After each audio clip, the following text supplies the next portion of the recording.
All right, I want to try something different with a pulled pork. Instead of cooking it whole, what if we decided to cut this thing up into small chunks? My theory behind this is it's going to cook faster and you're going to get more bark. Who doesn't like more bark? So I'm thinking cut this up into maybe 4 pieces. This is the boneless part.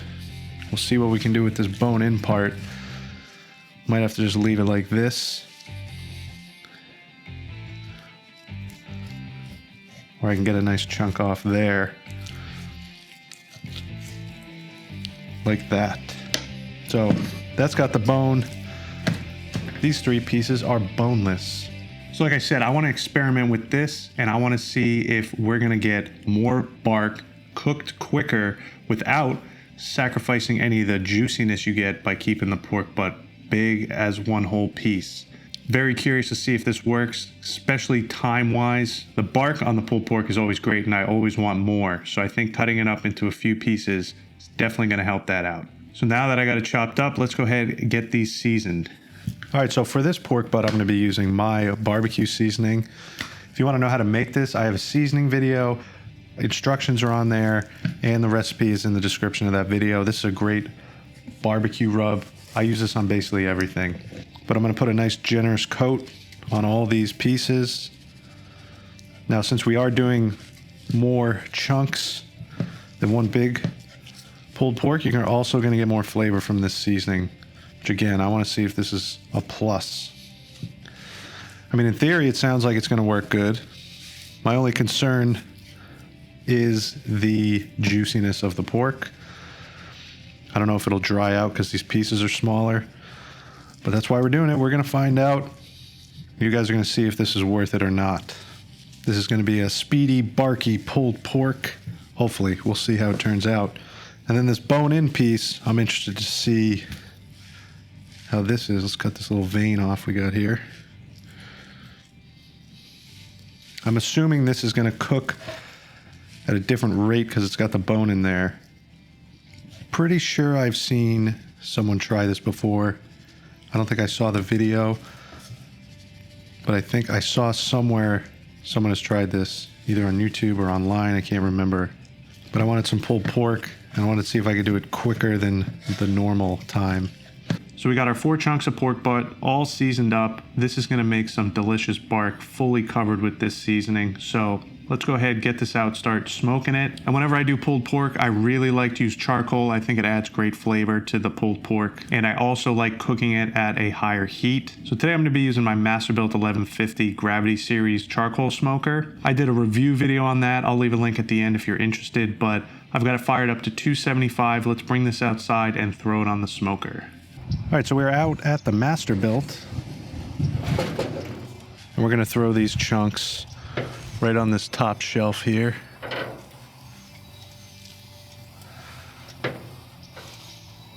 Going fat side up.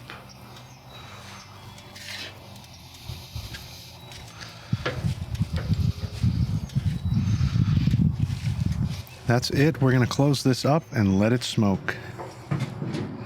All right, so the pulled pork is on at 275. Like I said, when I do pulled pork, I like to run it a little hot. And I'm also trying to do some speed pork here. So normally with pulled pork, with a whole pork butt, you're looking at 6 to 7 hours before you pull it off and wrap it. And with a pork butt, you get a big time stall with these things. So I'm really not sure time-wise what this is going to look like. My plan is to go a couple hours, check on it, see where we're at. I'm hoping within 4 hours I can get them off and get them wrapped. And I really want to build that bark before I wrap them, but internal temperature wise, probably around 180 or so. So I'm just gonna let these cook, but we can jump ahead and go check on these pork butt pieces. All right, it's been 4.5 hours. Let's check on the pork. You can see here I have these wrapped up. Those are the 2 smaller pieces. Those were done about 4-hour mark. I just got them wrapped up. And they were at about 200 degrees, 203, somewhere around there. Felt pretty tender, but I wanted to get them wrapped up to make sure they get nice and pull apart tender. They didn't really get the bark I was looking for, even at 275 degrees. So I think These are also going to be done. You can see the bark is pretty good, and it will build up a little bit after we wrap it. Let me check the temp on these two. So this one's at about 187. The one with the bone in it, I can get a good spot. It's about 176 on the one with the bone in. But I'm gonna go ahead and pull these off and we'll get them wrapped. So let's get inside, get these wrapped up. All right, guys, it was raining out there, so I was kind of rushing a little bit. Let me talk a little bit more about the pork and how it's been going. So at about 4 hours, I started checking around 2.5 hours or so, and the two smaller pieces I noticed were cooking faster. Obviously, they're smaller. So at 4 hours, I went out there. I felt the two smaller pieces. They were temping out at about 200 to 205 degrees, and they were probing nice and tender. The bark wasn't exactly where I wanted it to be, but it'll still get some more bark when it's wrapped up. It did cook nice and quick at 4 hours. Like I said, usually with a full pork butt, I'm at 8 to 10 to get the thing up to 200 degrees. Usually I pull it off at 170 because of the stall and wrap it up. Now the two bigger pieces you saw out there were 180, 175 each. And again, bark isn't perfect, but once we wrap it up, it'll build some more bark. Now 175 to 180 is a good temperature to pull off and get it wrapped. So these two pieces are in pretty good shape. So let's go ahead and wrap them up. Here I have pieces of butcher paper and foil. When I'm doing pork butt, I like to wrap it up in paper, then foil. If I'm cooking anything and I want to wrap it in foil, I will wrap it in butcher paper first. I like to have a little barrier between the tin foil and the meat. Also, I really like how the butcher paper soaks up all that fat and it helps steam the meat when it's enclosed in that tin foil. So let's go ahead and get our pork pieces and we'll wrap it up in these paper and foil. It's nice and hot, but you can see it does have some decent bark formation. Usually the fat cap is where I like to get that nice and crispy, where I didn't get that with this. I'm sure if I put it down on the lower grate and fat side down, I could have crisped that up a bit, but that's not going to be an issue. Overall, this piece does have some nice bark, so I'm not too concerned about it. So let's go ahead and get this wrapped up in our paper.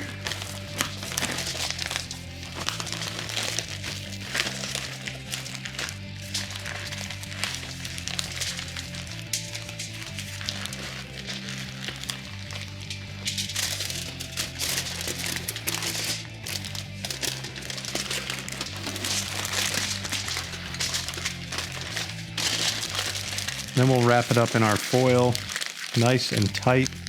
Then we'll come over and get our bone-in piece, and that looks pretty good. This fat cap actually is nice and crispy on the top. Nice pillow of fat, that's gonna be good. Let's go ahead and get this one wrapped up.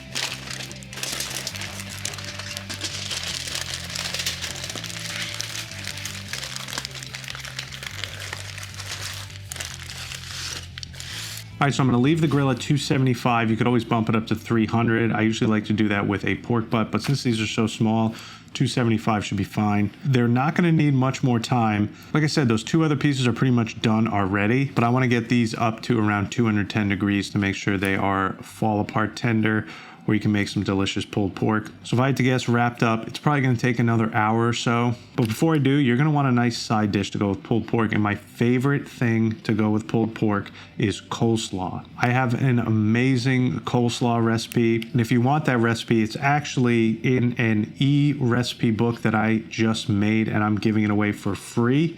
You can go on my website, Smokestack Joe's, scroll down a little bit, and you'll see the free Ultimate Barbecue Sides recipe ebook. All you gotta do is just sign up and you will get a free copy of that ebook. I have 7 of my favorite barbecue side dishes that go awesome with all sorts of barbecue. So be sure to check that out. Giving it away for free, just wanna let you guys know. Hope you appreciate it, hope you check it out. It is a great recipe book. I put a lot of time into it to make these awesome recipes for you. But let's go ahead, get these back on the smoker. And then once they are done, I will see you back out here to see how they came out. All right, the pork is all finished up. It took about another hour and a half. Most of these pieces got up to about 200 degrees. So in total, with the hour and a half to the 4 to 5 hours, you're looking at 5.5 to 6.5 hours. If my math is right, not really sure that's adding up, but yeah, so it's called 6 to 7 hours for a fully cooked pork butt. That's pretty good, because usually when I do a pork butt, I'm assuming 10 to 12 hours. And with pork butt, a lot of times once I wrap it up, I throw it in the oven because already at that point I am way behind in time. So just a tip for you, if you got a pork butt, full pork butt, you're cooking it, it's up to about 180. It's taken forever to get there. The bark looks good. Go ahead, wrap it up. You can throw it in your oven at 350 degrees and just speed up that cooking process really a lot, because all you're looking to do is basically get that pork tender. You want to get it up over 200 degrees to make sure it's nice and tender. But for this time frame, I'm super happy. You could see there's beautiful bark on all this pork. All these little barky bits are going to be in your pulled pork. I think that is going to be delicious. But let's go ahead, see how tender and juicy this pork came out. All right, so let's take a look at this piece. See the nice bark that's on there. This is all going to be inside your pulled pork. Those are some of the best pieces you get. Feels nice and tender. So I'm going to take this smaller piece, see how it came out tenderness wise. See, it's kind of falling apart here on the bottom. Nice barky bits. That's going to be good. When your pork butt is sticky, that's a good sign. But this is a boneless piece, so I'm going to do a nice test here. Just give this thing a squeeze. So here we go. Yeah, that's hot, but super tender. That's amazing. That's exactly what you want in pulled pork. Look at that. Just falls right apart. Seems juicy as well. It's extremely hot still. That is some good pulled pork. I'm excited about this, because once you get all these other pieces broken up, you're gonna have a lot of this inside of it, these delicious barky crunchy bits. Whereas if you did the whole pork butt, you're not going to have as much of those bits in there, and it's going to take you a lot longer to finish this off. And you can see this is super tender, just absolutely delicious pulled pork here. This is a win in my book. But let me try and pull some of this apart without burning my hands completely, and then I'm going to give it a try. All right, let's go ahead and give this a try. I'm gonna grab a nice barky piece, the good old meaty piece here. Look at that. Give this a try. That looks delicious. And this is just plain old pulled pork. A lot of times I like to mix this in with a nice vinegar sauce, which I probably will do after, but I'm just gonna give this a straight try. Here we go. Yep, that's delicious pulled pork. These little barky pieces are so good. So much flavor in there. That's why this is a fantastic option for pork butt, because you're gonna get so much of those little barky pieces like I've been saying. So if you have never tried this out on pork butt, give it a shot. I think it's well worth it, and I may actually do this more often, especially if I'm short on time, because this cut down the cooking time tremendously. Now, like I said, coleslaw would be an awesome side for this, and if you're looking for some side barbecue recipes, I have an ebook out right now, free. You can go get it on my website, Smokestack Joe's. Sign up, and you will get the free Ultimate Barbecue Sides ebook from me. 7 sides. It's a great book. Giving it out for free, so please check it out. But I hope you enjoyed this video. If you did, make sure to give it a like. I'll put a link to everything I like to use in my video down in the description below. I'll also put a link to my website if you want to get that free ebook. If you're new to the channel, make sure to subscribe right over here. I will leave my barbecue seasoning video over here along with the Master Build review video if you're interested in watching those. But most importantly, get out there and smoke something good.